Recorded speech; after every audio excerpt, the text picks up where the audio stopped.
We're back on Labatt Buffalo Main Event. I'm Brad Ryder along with Bob Gaughan. Thanks to Bob DeCesare of the Buffalo News for joining us just prior to this. Be sure to check out our website. It's buffalomainevent.com. It's the best thing ever. The second best thing ever is Bob Gaughan, and here he is. Brad, I am so sick and tired of ESPN and their double standard when it comes to covering when someone else screws up compared to when one of their own screws up. You probably heard ad nauseum whether it was Don Imus and his unfortunate comments about the Rutgers basketball team, when it was Phil Jackson and his Brokeback Mountain comments, or if it was Kelly Tillman and her lynching comments about Tiger Woods.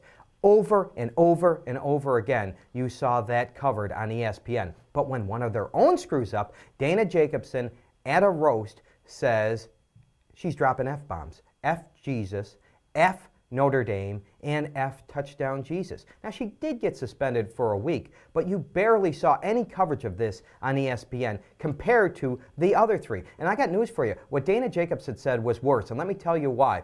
Don Imus, at the end of a segment, talks about the Rutgers basketball team. It was not something he had prepared all week for or something to talk about. He was reacting to what someone else said. Phil Jackson didn't know what the questions were going to be when he went to the press conference. He was reacting to a question. And Kelly Tillman was trying to kill time on the Golf Channel when she made her unfortunate comments. I'm not excusing what those three said, but I'm saying it's a difference between what they did and what Dana Jacobson did. She knew for weeks, certainly days, if not weeks, that she was going to have a roast and have comments on it from Mike Golick and Mike Greenberg. She prepared her statements, and the best she could come up with was throwing F-bombs out there for Notre Dame, touchdown Jesus, and Jesus. In my eyes, that was much worse because of the preparation. You saw less of it, and I'm sick and tired of the double standard that ESPN shows. It's also funnier than any of the things the other people said, too. So, I'll cut her some slack for that. A week suspension, I'm okay with.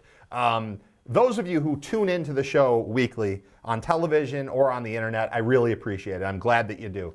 But I've got a better idea. Wait for it to come out on DVD. It's a much better way to watch television. No worrying about commercials. No offense to our sponsors. No waiting for new episodes. Nothing, just you get through with one, you watch the next one. All right, I'm a little bit hooked on Lost right now, trying to catch up in time for the debut coming up this week. So I'm a little caught up in that, and it caused me to miss a huge portion of the NHL All-Star Game. I subscribe to a service on my cell phone where I get a text message whenever a game is close. And I actually got one that said the East and the West are tied with about a minute to go. So I decided to stop watching Lost for a moment and turned on the NHL All-Star Game just in time to hear the following phrase, "And what a play by Brian Campbell to put the East in the lead with about 22 seconds left in the game." And I thought, wow, he's leaving. He's hanging out, playing with the cool kids right now, and he is not going to come back. That's when it hit me. Brian Campbell's not going to be a Buffalo Sabre for much longer. Thank you very much for tuning in. Bob Gaughan, I'm Brad Ryder. Thanks to Bob DeCesare. We'll be back next week here on Labatt Buffalo Main Event.